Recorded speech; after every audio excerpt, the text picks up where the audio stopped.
And I just wanted somebody to come along and just stroke my ego, tell me everything's going to be okay, Richard, and lift me up out of that valley and dust me off and say, okay, everything's good. Well, that person never came along.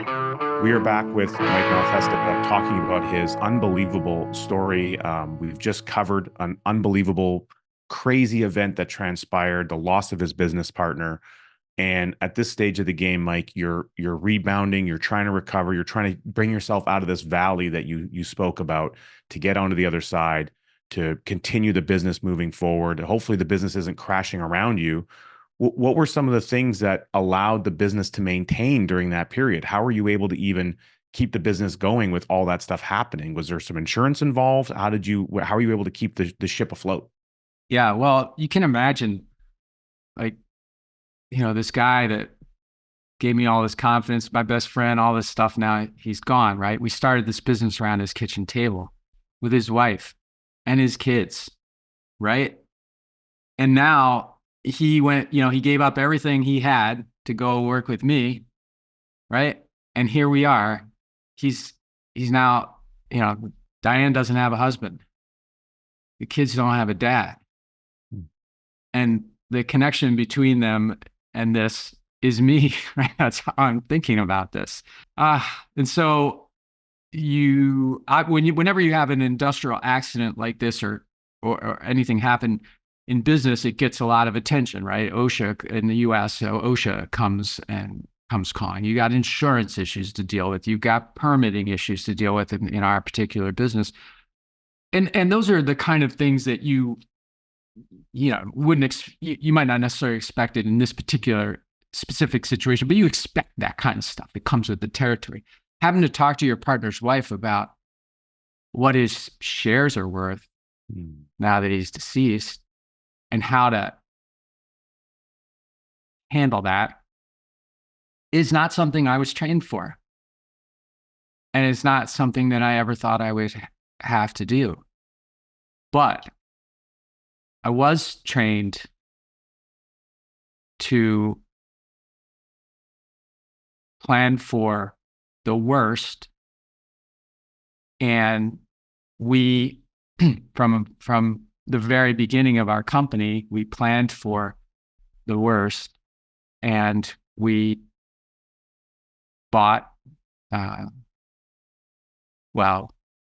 It wasn't really Keyman life insurance. It was more like buy-sell type, buy-sell arrangement with a funding mechanism of insurance in case something were to happen to either one of us or our other two partners. And so when you look at the tragedy that was Butch's passing away, we at least had the money through the insurance company to pay Diane for his shares. And imagine, if you didn't have that. So now you've got this tragedy, all the energy that is taking, and oh, by the way, you owe, a spouse a couple $1 million or whatever the amount is for shares that you don't have.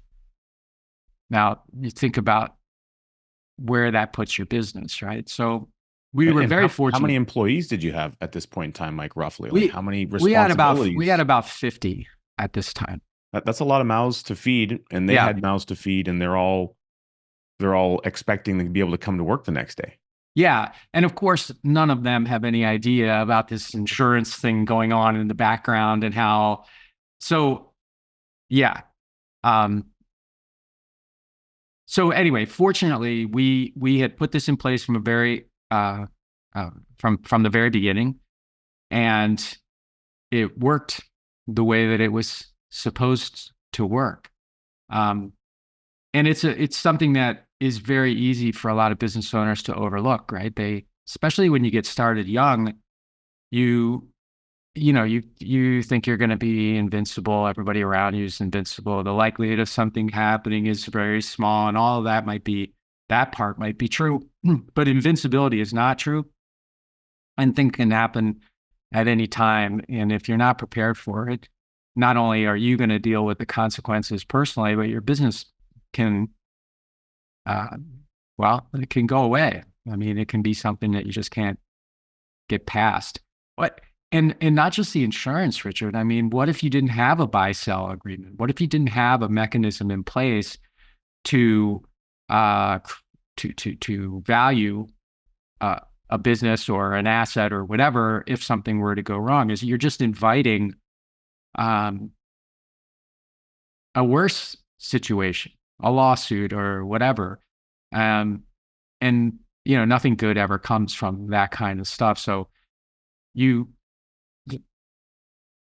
it pays to be proactive. And, from an insurance standpoint, it's so inexpensive on a relative basis to create this kind of protection for yourself and other shareholders and for your business that it's just, nuts not to have something in place like this. In the type of work that you do now, helping companies, grow and scale and plan for an exit, I imagine you have to look at a lot of balance sheets, a lot of income statements on different corporate financials. And one thing that, at least in my experience, I found is often missing on many of those documents is the business owner. Right. The shareholders aren't often added to the balance sheet in a way that they should be.